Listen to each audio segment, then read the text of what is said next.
She nearly got to the commercial bit there.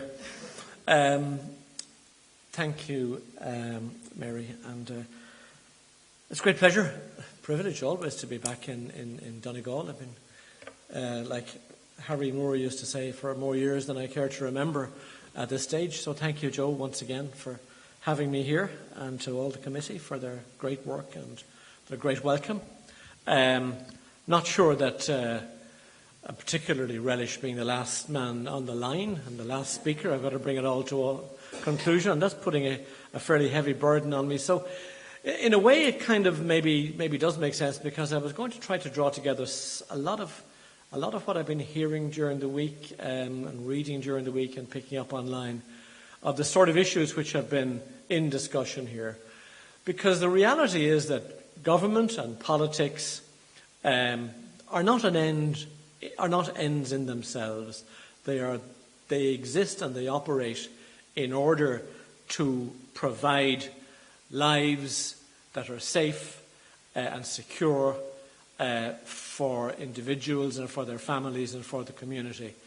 It really is all about how human beings live together, and that is the stuff of politics, and that is the stuff of government. So when I was asked to address this topic, what kind of government does Ireland need, and will the upcoming general election provide it? I thought I'd come at it from a somewhat more fundamental angle than simply looking at opinion polls and trends and trying to extrapolate as to who might possibly vote in a particular direction. I think the first thing we have to be realistic about is the extent to which any government that's going to be elected to Dáil Éireann is limited in what it can do on its own. The bigger issues facing us all as a human race are global and transnational, and they are beyond the capacity of whoever sits on the government benches in Leinster House. Climate change, migration, trade wars, security and defence, even Brexit to a large degree, mostly the decisions that are going to be taken in these areas will be made elsewhere, in Brussels, in Washington, in Beijing, and indeed in the boardrooms of Silicon Valley. Until last month, for example, probably most of us never even heard of a thing called Mercosur. Now we find that we're being asked to go into a trade deal with a South American trade bloc with a population of 264 million and a GDP of 4.6 trillion US dollars. We have to decide to go with that or go against it. But these are the sort of decisions that we're not going to take on our own. And no government here can take those decisions on their own. We don't have the absolute control that we once had, or we could pretend that we had, in the decades of isolation and poverty. That control was largely illusory, of course, because we were so poor and impotent. But we've secured a share of influence on a much wider stage through membership of larger and more influential groupings. I believe on balance we have gained a lot more than we have lost, but it is important to be aware of the change and to be aware of the fact that the pace of that change is accelerating. By and large, Irish governments have learned very well how to play the international game. That is crucially important, and never more so than as the threat of a hard Brexit emerges, as we were hearing earlier today. But what I'd argue is that we now need to have a government that fully understands that successful international engagement isn't really enough. Government has a primary domestic task to break the cycle of inefficiency, incompetence and ineffectiveness that characterises far too much of this state's business. It is remarkable how well, by and large, the state's external business is conducted, and how badly, by comparison, so much of its internal business is conducted. Our ministers and our diplomats working in the European institutions and in the United Nations and in other transnational spheres invariably perform well. In that phrase, which is much used but is not inappropriate, we box well above our weight. Where our special interests are to be secured in international negotiations, for example, we usually get more or less what we set out to achieve. We've pioneered the way in the drawing in of foreign direct investment. Our sales forces overseas, if you want to use the term, the IDA and Fáilte Ireland, there are model organisations which are the envy of other countries.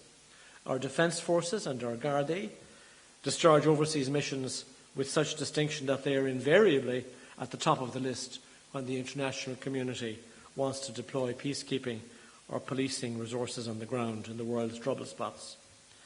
But contrast this with the apparent inability of the same state to organise and properly manage so many internal aspects of its business.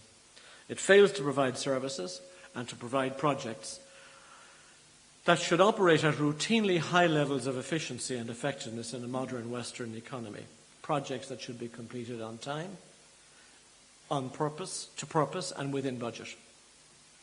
For example, we've got top-grade professionals and support staff in the health service, and we spend more per capita on health than most of our neighbours, yet the health service lurches from crisis to crisis. We've got dedicated civil servants and capable ministers working on the housing problem, yet the numbers of those homeless continue to grow, while those fortunate enough to have a home face either crippling rents or some of the highest mortgage interest rates in Western Europe. Take the Guards. We've got idealistic young men and women joining the Gardaí, and we have more Gardaí in the force now than at any time in the history of the state.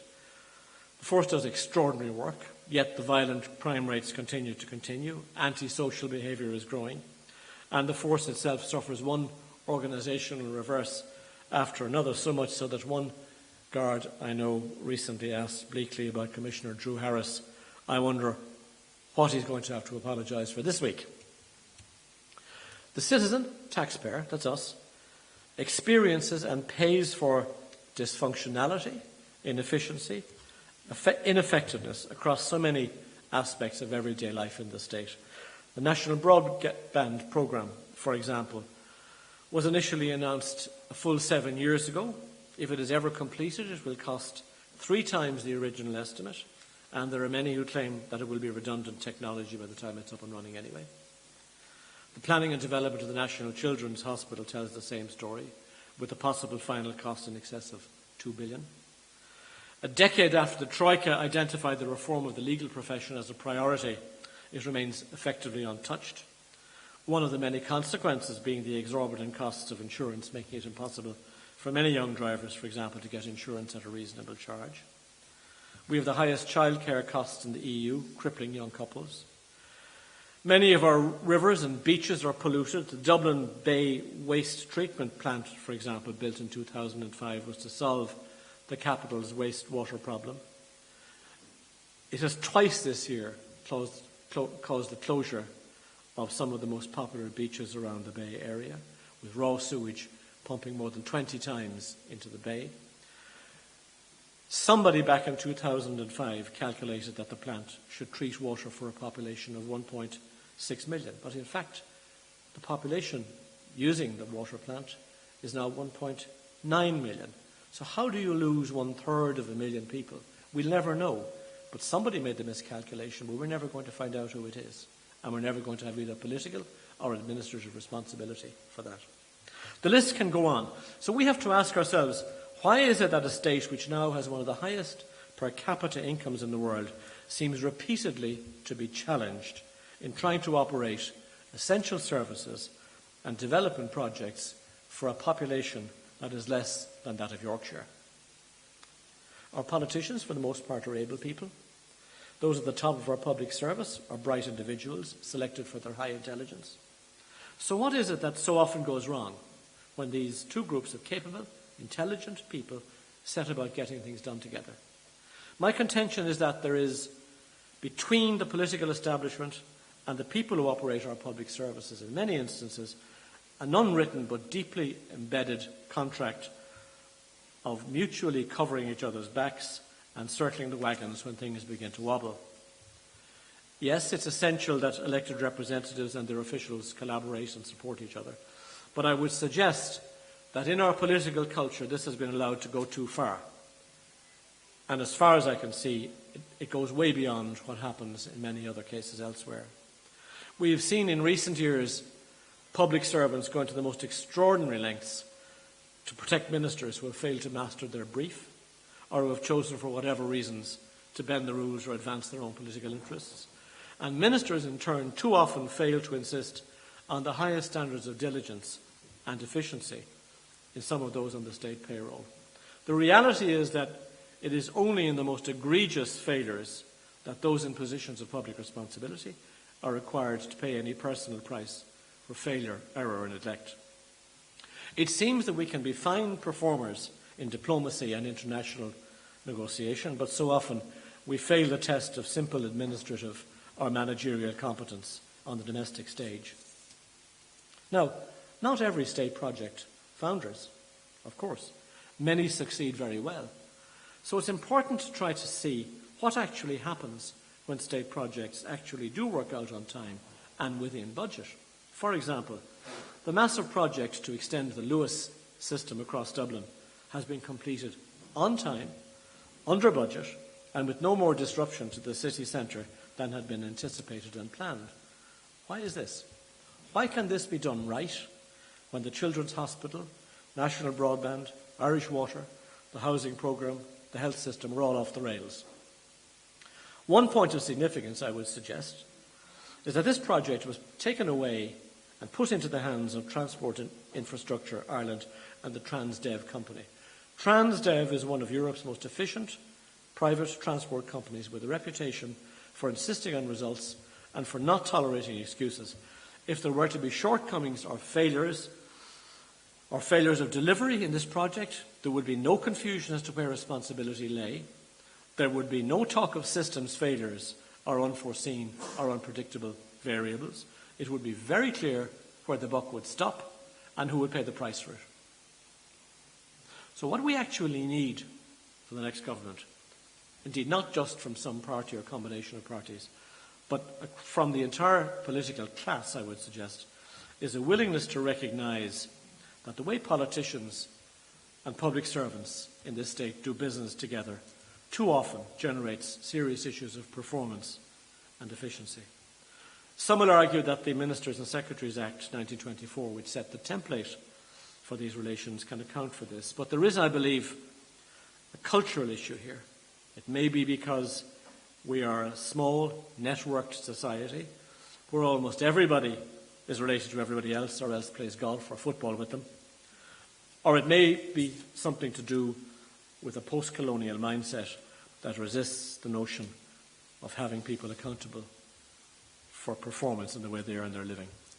We need the political establishment to square up to that and to have the courage to challenge the cultural tolerance for poor performance and to insist on accountability. What the country needs from the next government is competence and enforced competence. Unfortunately, I doubt that whatever combination forms the next administration, I don't think we're going to get it.